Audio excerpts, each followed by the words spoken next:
In a shtetl, we had to have, and I put myself in it because I feel now the whole world is a shtetl, that we had to somehow maintain our identity. If it was in Czechoslovakia, or if it was in Budapest, or in Vienna, or in Frankfurt, we still were enclosed as something called special people, because we had religious beliefs that did not somehow parallel the thought of the monarchy at the time, if it was many, many years ago, or the political system of the age. So when we then finally were able to sometimes, depending on the political situation in a given country, or continent for that matter, we went out to earn more money.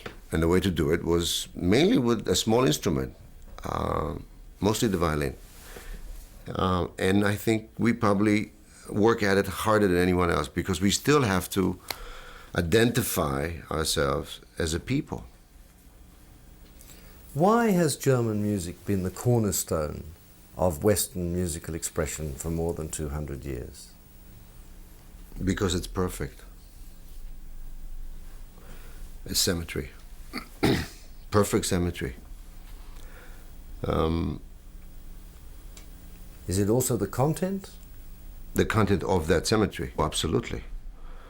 In very simplistic terms, when you play Bach, when I play a Bach sonata or partita, in the movement you have, usually in the middle of the movement, usually 1/3 through the movement, you have a 5 chord of the original tonic.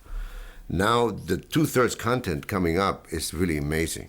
It's so full, it's so harmonically, it plays all kinds of games with your brain, really, not to speak of your emotion, that when it comes to the finality, you have just seen and heard a complete piece, architecturally speaking. I think the German language also lends itself to a very different kind of thinking. There is no translation. You must know the German language in order to play that music. You can play the music without knowing the German language, but it won't be quite the same. When you finally understand it, I think it's important that you do understand it. I think it's important one listens to all the German music that was written. And then you make your choice. And I think that the choice is obvious. I mean, it's between Mozart and Beethoven, as far as I'm concerned. And when it comes to this century, it's Berg and Webern. And between that, there were some extraordinary people that wrote some fantastic music. But I think that when it comes to the real core of German music, the simplicity of Mozart's phrase, the complexity of the mind of Beethoven, and his inability to write something, just say, I'll just do it this way. He couldn't do it. He couldn't do it. But that inner turbulence, I think, lends to a very different way of thinking about music. You saw the news in the paper this morning.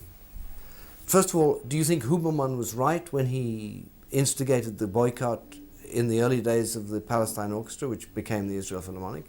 And then, do you think that they're right now to still have a ban on it? I can only answer you in 3 different ways, as 3 different, completely different people. And that's because it's not an answer, it's an observation. As an Israeli, I think the Israelis need to hear that music live, yes, somehow. Maybe not in a public concert, because it's unfair to the population that died in the Holocaust. Unfair, and I say unfair, because it's too much pain. And when it's pain like that, it's not for me or for anyone else to tell them that it's painful or not painful, because they're listening to the music or not listening to the music.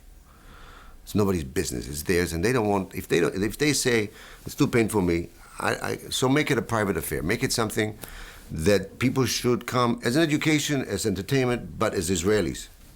That's very important, as an Israeli. As a musician, there's no question about it. Oh, you've got to play that music. You've got to be in it somehow. I can't sit 5.5 hours anywhere, especially in a Wagner opera, because my torres is too big. But also the music is too big. I can't take it all in one go. I can listen to it for about 45 minutes at a time. It's too much for me. I can't do it. But as a musician, I understand, and I want, and it must be heard. It must be heard as a musician. As a son of survivors, there's no question they mustn't play it. That's my answer. But it's not an answer to anybody to adhere to. These are my real feelings. I go to Germany. I play in Germany. I enjoy that 8 to 10, that wonderful 8 p.m. to 10 p.m. on stage, probably like no other place in the world, because it's, you don't have to explain anything. You come, you play. If it sounds good, you have a nice piano, it's a good hall. They appreciate it, they clap. They even, for a minute, put you above all the garbage that's around today in the world. They actually will put you above that as the Künstler. And that's important, because we're not the run-of-the-mill. And music is that important as a unifying force and as a power to bring, I think, to bring people together, not separate them. But significance of some music, particularly Wagner, is tough for a lot of people. And I don't think it'll ever go away. I don't think it'll ever go away. Because the music actually expresses some of that anti-Semitic hatred that he had, and some of that side of his personality that is so aggressive, or just because of the association with the Nazis and what they used the music to do? I don't know. I didn't ask him. I wasn't there. I can't answer that. I really can't answer that. I wish I could. It's like with Mozart. I'd love to ask Mozart, hey, how did you write that G minor symphony? Are you crazy? How did you do that? But I wasn't there, so I don't know that answer, and I don't care about that answer. When you see the black and white films, and Hitler used that music, because he knew deep down in the gut, because music is, again, it's intellectual, it's emotional, but it's got to get in there or come out of the stomach as well at the end of the day. And anybody that avoids it is cheating. So he knew that. He knew the power of that music. It happened to be Wagner writing it. I don't know what his actual feelings were. I mean, whatever was written about it, I take as a story. I like the music a lot. It's so sensual. It's phenomenal. It's the depth of our existence as people. I mean, that's what German music does. It tells you the whole story of the human soul. תודה רבה.